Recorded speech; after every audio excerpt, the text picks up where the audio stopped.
Welcome back, guys. Today I'm going to go over using methods with remote constructs. Now, to give you an idea, this is the remote construct company bucket that we made. We explicitly put the server-side encryption and it's fixed. So whenever you make a bucket with company bucket, it's going to always have the server-side encryption. Now, a lot of the times you want your developers and so on to be able to modify such configuration. So perhaps company order or security order might be that every bucket has to have at least use this particular thing. This particular thing being the AWS KMS key for server-side encryption, and and if they don't provide a KMS key ID, it needs to use a default KMS key ID. In that respect, this actually does work.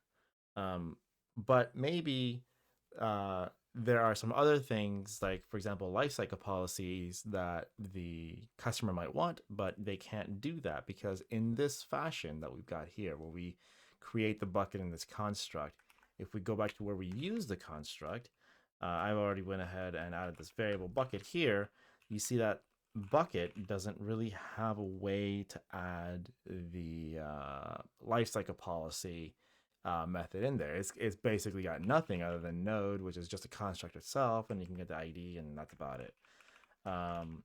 So we want to be able to we want to have a way to expose certain things, not necessarily every function that comes with the S3 bucket construct, but certain things that will that we want, right? So for example, going back to lifecycle policy, like in the remote construct, we can fix a lifecycle policy by bucket.put lifecycle policy rule, and then it'll just be an array of something, ID is type, some rule, and enabled is true, and then we can have expiration, and then in expiration we say days 5, right? So that would mean that anybody and everybody that uses company bucket, they're always gonna have a expiration of 5, right? And we can parameterize this to be like up here, like we did the interface, like, oh, you need to add a lifecycle policy.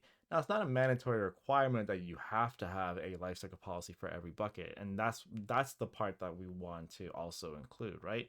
So this whole thing isn't a requirement. So if they don't put a expiration for a number of days for lifecycle policy, we don't really need this whole block here anyways. But we want to give that control to the engineer or developer who's using this construct, right? So let's go ahead and do that by creating methods. So we're going to keep this up here actually for a little bit, but after the constructor, we can say public.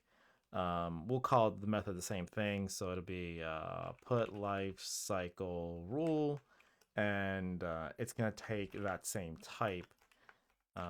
So what is this type? This type is the S3 bucket lifecycle rule, which we'll have to import this in a little bit, in a moment actually.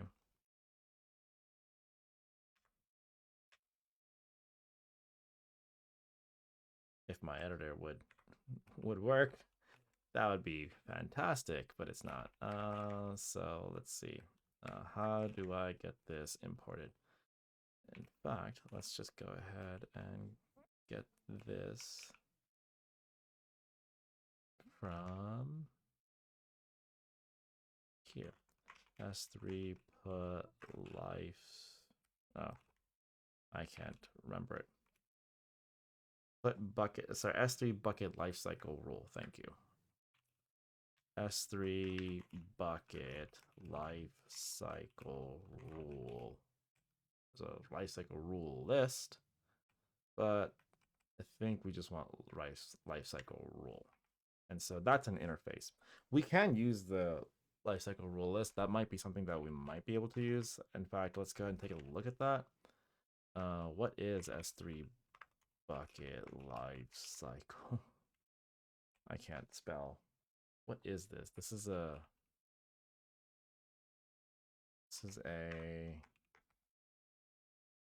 what do you do?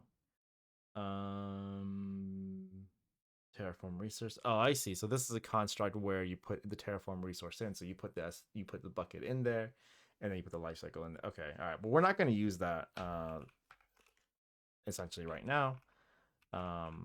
We're going to go ahead and just use the type that they provide and work with that. Now, to use a function, we have to have a concept of this, right? So that means that the resource has to be under this. So we need to first expose the bucket resource into that class object itself. So we can do private bucket is of type S3 bucket. And instead of saying const bucket, we could say this dot bucket equals that. And so wherever we say bucket, we need to say this dot bucket, right? And so this dot bucket is great. Anyways, so now we've exposed that, and so we can say rules are S3 bucket lifecycle rule, which is an interface of some sort. Yes, yeah, that's exactly what I want. Okay, so, and that's an array. So now we can say this dot bucket dot put lifecycle rule, I think is what I would call it. Yes. And we say rules, right? And that's it.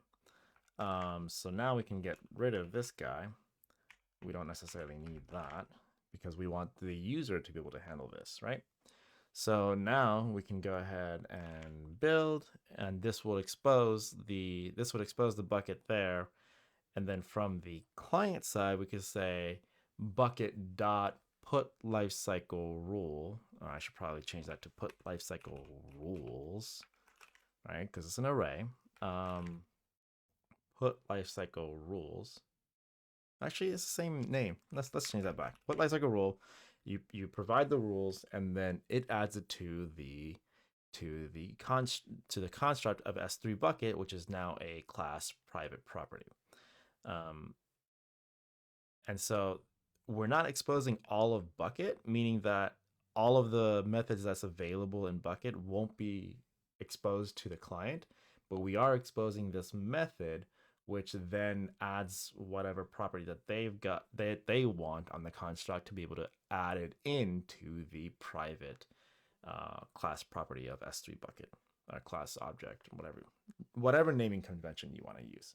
So let's go ahead and run build, and we can test this out too. But I want to test it out from here perhaps, and I'll leave that there. And we'll run npm install and make sure npm ls is still there. And I forgot to update the versions. Actually, let's try without it. Let's try.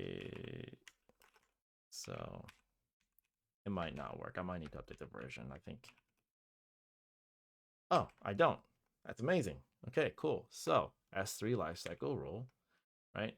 So it can be an array of this, and then I've got all of ID is, you know, some rule,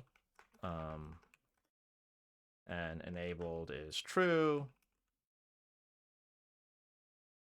and expiration days 5. So that allows me, the client, to use our certified company bucket construct to be able to modify it to my needs, right? So the infrastructure / AWS / cloud team has given us the ability to put lifecycle rules via that method, and we are using that to put these lifecycle rules. Now, there is another way that we can do this without having to put this public method, is we can make this whole bucket object a public property instead. So let's say that we omit this, right? We omit that, and And then instead of doing that, we say this is public.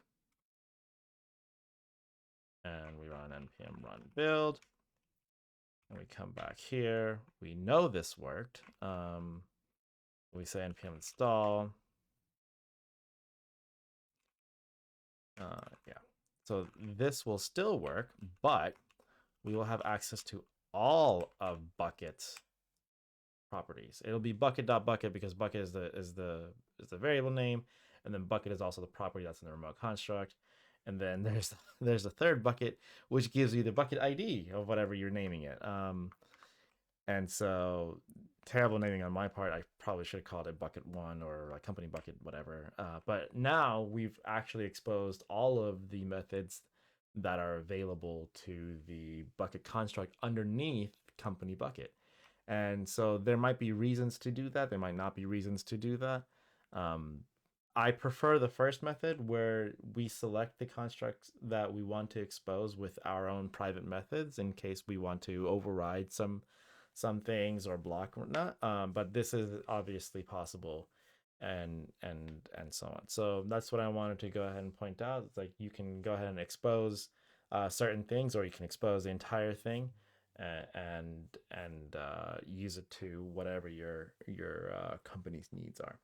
And that's it for right now. I'm gonna go ahead. Next video is gonna be about sharing resource properties between backends. Hopefully, if I can get that working.